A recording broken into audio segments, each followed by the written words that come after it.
गोकुल में जितने लोग थे बड़े बूढ़े सब इकट्ठा होकर सोचने लगे कि देखो ये गोकुल अब हमारे रहने लायक नहीं है, यहाँ कितने बड़े बड़े उत्पात हो रहे हैं।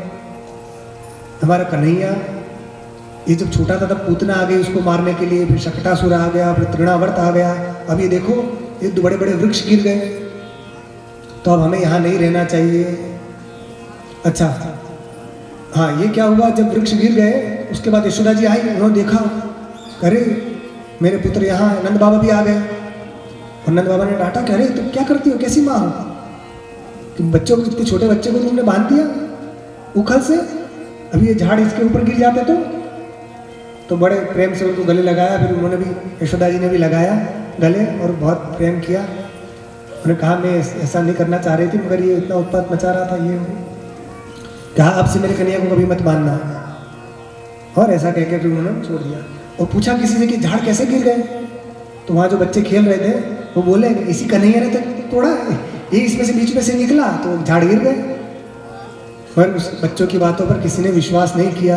बच्चे बोले कि ये झाड़ इसी ने, कन्हैया ने गिराए हैं, और इसमें से दो बहुत दिव्य पुरुष भी निकले थे, हमने देखा है। मगर बच्चों की बात समझकर किसी ने उस पर ध्यान नहीं दिया। यहाँ कहा कि अब ये गोकुल हमारे रहने लायक नहीं है, हमें इस स्थान को छोड़कर कहीं और चले जाना चाहिए। तो सबकी सम्मति से सब गोकुलवासी वहाँ से वृंदावन में आ गए। कहा एक बहुत सुंदर वन है, तो हमारे गायों के लिए चारा भी अच्छा है, जल भी है, सब कुछ है, वहाँ चला जाए।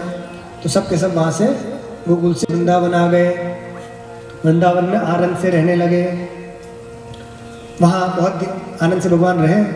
उस समय क्या हुआ, एक असुर को कंस ने भेजा, वो बछड़े का वेश बनाकर आया और भगवान की टोली में आ गया और मौका देखकर मारने वाला था, भगवान समझ गए। तो उस बछड़े के पैर पकड़े दोनों, ऐसा घुमा घुमा घुमा कर ऐसा फेंका तो वहीं उसके प्राण पखेरु उड़ गए। तो भगवान ने उस वत्सासुर का वध किया। उसके बाद भगवान जब खेल रहे थे यमुना किनारे, तो कंस ने अपने एक और असुर को भेजा। तो वो बगले के रूप में रहता था, उसका नाम था बकासुर। वो आ गया बगुले का वेश बनाकर भगवान को मारने के लिए। जैसे उसने मौका देखा तो कृष्ण को पकड़ लिया, तो पकड़ के निगल गया, भगवान को चोंच से पकड़ के अंदर कर लिया। अब भगवान ने ऐसी अपनी ज्वाला बढ़ाई, शरीर में ऐसी अग्नि प्रकट की तो उसको जलन होने लगी। जलन हुई तो उसने जैसे मुंह खोला तो भगवान कूद के बाहर आ गए। और फिर थोड़ी देर युद्ध हुआ और भगवान ने उसकी दोनों चोंच पकड़ी, तो दोनों चोंच को जैसे सींग की लकड़ी को ऐसे चीर के फाड़ देते ना, ऐसे भगवान ने उसकी दोनों चोंच पकड़ के उसको फाड़ दिया और उसी समय उसका राम नाम सत्य हो गया। इस प्रकार भगवान ने बकासुर का उद्धार किया। अब एक बार क्या हुआ, जब ये बकासुर मर गया तो उसका एक भाई था बकासुर का, उसका नाम था अघासुर, बड़ा बलशाली था। तो इसने जैसे सुना कि मेरे भाई को उसका कृष्ण ने मार दिया है, ये बदला लेने के लिए आ गया वृंदावन में। जहाँ कृष्ण खेलते थे वहाँ अपना मुंह खोलकर बैठ गया। तो ग्वाल बाल खेलते खेलते आए, देखे अरे कितनी सुंदर गुफा है ये तो, और देखो इसमें सड़क भी बनी हुई है। जबान खोल के बैठा रहा था, जबान उसकी सड़क जैसी लग रही थी, कितनी अच्छी सड़क भी बनी हुई, चलो अपन चले अंदर। किसी ने कहा नहीं नहीं, ये तो देखो ये तो अजगर जैसा लग रहा है, कहीं अजगर निकला तो। एक बोला अरे चिंता क्यों कर रहे हो, अपना कन्हैया तो है, यदि अजगर निकला तो उस बकासुर को जैसे मारे कन्हैया ने ऐसे इसको भी मार देगा। वो बकासुर सुन रहा है, अच्छा बकासुर मुंह खोल के बैठा है। उसने सोचा कि जैसे ग्वाल बाल अंदर आए और कृष्ण के सहित में सबको निगल गए, और सब के सब ग्वाल बाल बछड़ों सहित अंदर चले गए अघासुर के मुख में। जैसे अंदर गए मगर उसने मुंह बंद नहीं किया, उसने सोचा कि कृष्ण भी आ जाए बाद में मुंह बंद करूं। अब कन्हैया ने सोचा करे मेरे भगवान मना करते रहे सबको, अरे मत जाओ मत जाओ, और उतनी देर में घुस ही गए सब। भगवान ने सोचा ये तो अघासुर है, ये तो सब, तो उसके गले में जो विष था उसके कारण सारे के सारे ग्वाल बाल और बछड़े सब के सब मर गए उसके मुख में। भगवान ने सोचा कि अब तो भगवान स्वयं उसके मुंह में चले गए। जैसे भगवान उसके मुंह में चले गए तो उसने मुंह बंद कर लिया। जैसे उसने मुंह बंद किया तो देवता लोग देख रहे थे, सबके सब हाहाकार मच गया, अरे भगवान को भी इसने निगल लिया। अब तो थोड़ी देर बाद भगवान ने क्या किया, अपने आप को बहुत जोर से बढ़ाया, अपने शरीर को इतना बड़ा किया कि उसका गला रुंध गया और ब्रह्मरंध्र से उसके प्राण निकल गए, उसकी आंखें घूम गई और वो बकासुर वहीं मर गया। जैसे ही बकासुर मरा तो देवता लोग प्रसन्न हो गए, पुष्प वृष्टि की और जोर जोर से नगाड़े बजने लगे, सब आनंद छा गया। क्यों? क्योंकि ये अघासुर देवताओं को भी परेशान करता था, किसी की हिम्मत नहीं थी कि अघासुर से सामना है, बहुत बड़ा शरीर बनाकर बैठा था। इस प्रकार भगवान ने जब अघासुर का उद्धार किया और देवताओं ने उत्सव मनाया, तो ये अघासुर कौन था? बकी बका अनुजह, बकी और बक का अनुज था, पूतना का भाई था ये। बकासुर जो है और अघासुर ये दोनों पूतना के भाई थे। बकी बका अनुजह, बकी पूतना, बकासुर अभी जो मारा था, और ये अघासुर, बकी बका अनुजह, इनका उद्धार किया भगवान ने। अब इससे जितनी ध्वनि हुई जोरों की, ये ध्वनि ब्रह्मलोक तक गई। ब्रह्मा जी सोचने लगे ये आवाज़ क्यों आ रही है, नीचे से मंगल गीत गाए जा रहे, क्या बात है। जब ब्रह्मा जी का उधर ध्यान गया तो उन्होंने देखा कि ये ओहो अघासुर को मारा है, तो ये भगवान ने अवतार लिया है वहाँ पर, चलो हम भी चलते हैं, उनके दर्शन कर लें भगवान के। जैसे ही दर्शन करने के लिए आए तो भगवान क्या कर रहे थे वहाँ पर? भगवान वहाँ वन भोज कर रहे थे। सब ग्वाल बालों को भगवान ने आसपास बिठा लिया और अपने अपने घर से क्या क्या लाए हो सब निकालो। सब अपने अपने घर से जो लाए थे, अनेक प्रकार के, कोई अचार मुरब्बा लाया है, कोई दही लाया है, कोई भात लाया है, कोई क्या लाया है, जो जो लाए थे सब लोगों ने निकाला और बैठ गए कन्हैया बीच में, और सब ग्वाल बाल आसपास, सब एक दूसरे को कन्हैया सबका टेस्ट कर रहे हैं, वाह वाह कितना मस्त बना, अच्छा बना है तुम्हारा घर का, लो तुम खाओ, यहाँ से बना। एक दूसरों को खा रहे हैं, खिला रहे हैं। जूठा उसके मुंह पे लग गया तो वहां से निकल रहे हैं, वाह, उसके गाल से निकाल के चाट रहे हैं, अरे वाह भगवान, ऐसे खेल कूद रहे हैं, अपने मस्ती में मस्त हैं। ब्रह्मा जी आए कि चलो भगवान के दर्शन करें, और देखा तो भगवान तो यार जूठा खा रहे हैं एक दूसरे का। तो ब्रह्मा जी को लगा ये कैसे भगवान जूठा खा रहे हैं, खिला रहे हैं। तो ब्रह्मा जी को उनको थोड़ा मोह हो गया। मोह मतलब ब्रह्मा जी को लगा ये कैसे भगवान, वो तो विधि है ना, ब्रह्मा जी का नाम विधि है, तो विधि विधान पर ज्यादा जोर देते हैं। तो ब्रह्मा जी के मन में आया भगवान की और लीला देखनी चाहिए, ऐसा उन्होंने मन में विचार किया। तो ये प्रसंग जो है उन्होंने क्या किया, ये सुखदेव जी ने परीक्षित को सुनाया था। मगर ये कब सुनाया? जब परीक्षित ने प्रश्न पूछा था। परीक्षित ने क्या पूछा था? सुखदेव जी बोले कि अघासुर का जब भगवान ने वध किया तो उसके बाद 1 साल बाद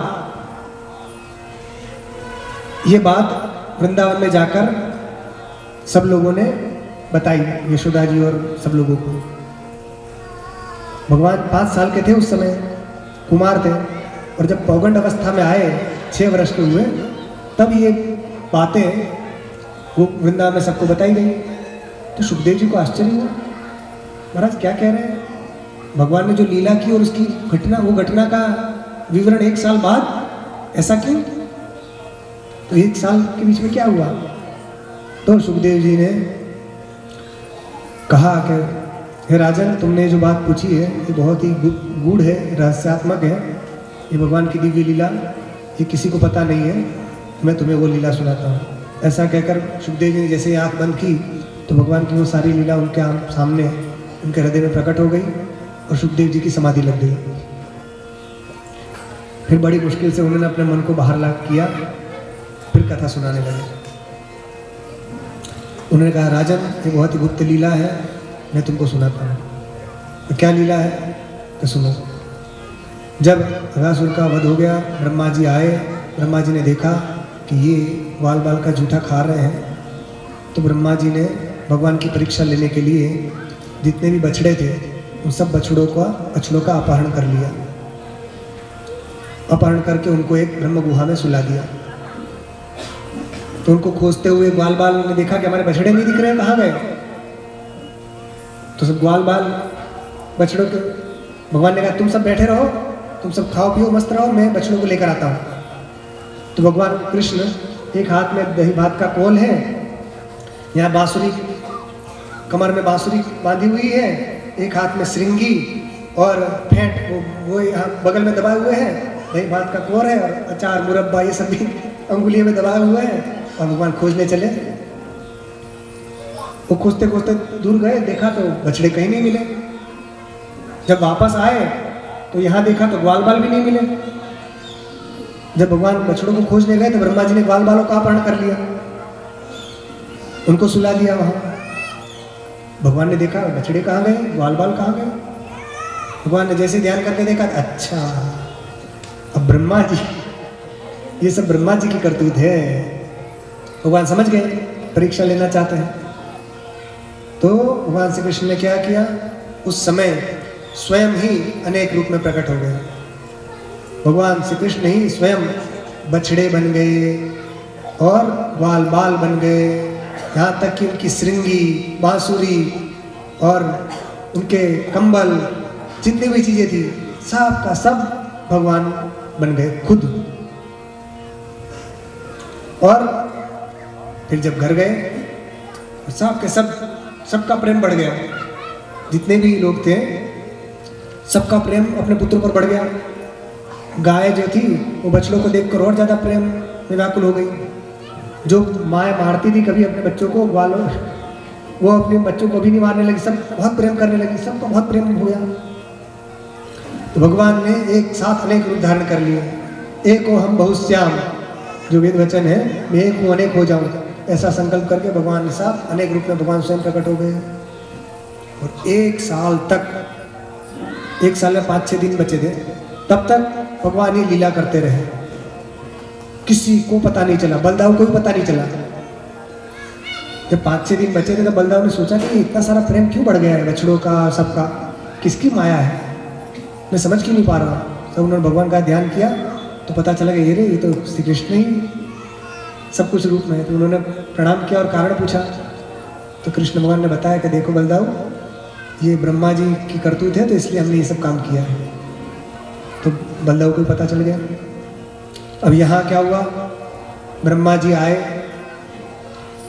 उन्होंने सोचा कि अब तो 1 साल में तो क्या क्या क्या हो गया होगा। आके देखा तो वो ग्वाल बालों के साथ भगवान खेल रहे हैं, बछड़े भी हैं, ग्वाल बाल भी, सबके सब। ब्रह्मा जी को बड़ा आश्चर्य हुआ कि यहाँ है तो वहाँ कौन है। तो वहाँ जाकर देखा जहाँ उन्होंने छुपाए थे, तो वहाँ भी बछड़े ग्वाल बाल सब वहाँ भी थे। यहाँ देखा तो यहाँ भी है। ब्रह्मा जी की बुद्धि चकरा गई, ये सही है कि वो सही है, दोनों में से कौन वास्तविक है। बहुत विचार किया, बहुत विचार किया, मगर ब्रह्मा जी की समझ में कुछ नहीं आया। अंत में ब्रह्मा जी ने भगवान की शरण ग्रहण की, तो भगवान की कृपा से उनको बोध हो गया। फिर जैसे उन्होंने आँख खोली तो देखा तो सब के सब कृष्णमय उनको दिखाई दिए। जितने भी बछड़े थे, जितने भी ग्वाल बाल थे, सब के सब कृष्ण रूप में उनको दिखाई दिए। तो ब्रह्मा जी एकदम आश्चर्यचकित हो गए, आंख बंद कर ली उन्होंने। ओहो, इतना ही नहीं, उन्होंने देखा कि भगवान कृष्ण को मेरे जैसे ब्रह्मा से लेकर स्तंभ पर सभी देवी देवता वह हाथ जोड़े खड़े हैं। बहुत सारे ब्रह्मा भी खड़े हैं हाथ जोड़ के, और सारे देवी देवता उनकी आराधना कर रहे हैं। सब दिक्पाल सब के सब उनकी आराधना कर रहे हैं। ये भगवान ब्रह्मा जी ने देखा तो बिल्कुल किंग कर्तव्य मूड हो गए, और उससे उन्होंने आँख बंद की, हे प्रभु ये क्या माया है, मेरी रक्षा करो, ऐसा किया। और जैसे ही आँख खोली तो देखा तो भगवान वही हाथ में दही भात का कोल लिए जैसे 1 साल पहले थे, वैसे कि वैसे ही दही भात का कोल लेकर फिर ढूंढ रहे हैं बछड़ों को। अरे कहाँ गए, कहाँ गए ब्रह्मा जी। तो अरे वही सुंदर भगवान ने वेश, भगवान बहुत सुंदर वेश था, हाथ में दही भात का कोल है, वहाँ बांसुरी यहाँ खोसी हुई है, श्रृंगी बगल में दबाए हुए हैं। जब ब्रह्मा जी ने देखा क्या हा कितना सुमधुर वेश है, समझ गए तो साक्षात परमात्मा है। तो ब्रह्मा जी ने वहां हंस पर बैठे हुए थे तो कूद पड़े और कूद के भगवान श्री कृष्ण के चरणों में लौट गए। बहुत देर तक भगवान के चरणों में पड़े रहे, भगवान उठाना चाह रहे तो भी नहीं उठ रहे, स्तंभित हो गए, चकित हो गए थे एकदम। फिर भगवान ने अपनी कृपा दृष्टि की, उनको उठाया, ब्रह्मा जी उठे और भगवान को प्रणाम किया। प्रणाम करके उन्होंने भगवान की स्तुति की। ब्रह्मा जी क्या बोले? ब्रह्म स्तुति नाम से यह प्रसिद्ध है। ब्रह्मा जी बोले, नौमीड्यते ब्रवपुषे तडिदंबराय गुंजावतंस परिपिच्छल सन्मुखाय वन्यस्रजे कवलवेत्र विषाण वेणु लक्ष्मश्रिये मृदुपदे पशुपांगजाय। हे पशुपांगजाय, हे नंद बाबा के पुत्र, मैं आपका प्रणाम करता हूँ, नमस्कार करता हूँ। नौमी, क्योंकि एकमात्र आप ही इड्य है, पूज्य है। और आपका श्री विग्रह कैसा है कि अब्रवपुषे, आपका जो श्री विग्रह है मेघ के समान श्यामल है, मेघश्याम है, घनश्याम है, और आपने सुंदर पीतांबर धारण किया हुआ है। इतना ही नहीं, गुंजाओं की गुंची, गुंची बोलते हैं ना, लाल लाल होती है, गुंजाओं के कर्णफूल आपने पहने हुए हैं, उसी के आभूषण आपने पहने हुए हैं। और आपका मुख कमल बहुत प्रसन्न हो रहा है, प्रसन्नता का दिख रही है, आपके मुख पर प्रसन्नता दिख रही है। और आपने गले में वनमाला पहनी हुई है, और कवलवेत्र विषाण वेणु, हाथ में जिनके दही भात का कोल है, विषाण है, वेणु है, ऐसे जो नंद के, और जिनके वक्षस्थल पर लक्ष्मी का चिन्ह है, और जिनके सुकुमार चरण कमल है, ऐसे जो श्री कृष्ण हैं, मैं उनको नमस्कार करता हूँ। इस प्रकार उन्होंने भगवान को प्रणाम किया कि जिनके गले में वनमाला है। वनमाला किसे कहते हैं? तुलसी कुंद मंदार पारिजात सरोरुहे पंचभिर्निर्मिता माला वनमालेति कथ्यते। 5 चीजों से मिलकर वनमाला बनती है जो घुटने तक लंबी रहती है। तुलसी, कुंद, मंदार, पारिजात और कमल, 5 चीजों से मिलकर जो माला बनती है उसको वनमाला कहते हैं। भगवान ने वनमाला धारण की हुई है और इतना सुंदर भगवान का वेश था। मैं आपको प्रणाम करता हूँ। और आपने जो श्री विग्रह धारण किया है ये कोई कर्मों के फलस्वरूप नहीं है। अस्यापि देव पुषो मदनुग्रहस्य स्वेच्छामयस्य न तो भूतमयस्य कोपि। ये जो आपने श्री विग्रह धारण किया है ये अपनी इच्छा से धारण किया हुआ है। ये पांच भौतिक शरीर नहीं है आपका। निज इच्छा निर्मित तनु माया गुण गोपाल। और हे महाराज, जो आपकी अनुकंपा का निरंतर स्मरण करता है और प्रारब्ध का भोग करता रहता है बिना चिंता विलाप के, और हृदय से, वाणी से, शरीर से आपको प्रणाम करता है, वही व्यक्ति इस प्रकार जो जीवन यापन करता है वह मुक्ति पद का अधिकारी हो जाता है। जिस प्रकार पिता की संपत्ति का अधिकारी पुत्र होता है, उसी प्रकार इस प्रकार जीवन यापन करने वाला मुक्ति का अधिकारी हो जाता है। और भी ब्रह्मा जी ने बहुत सुंदर सुंदर स्तुति की। उन्होंने कहा ये बंधन जो है अज्ञान जन्य है, अज्ञान संज्ञो भवबंध मोक्षो।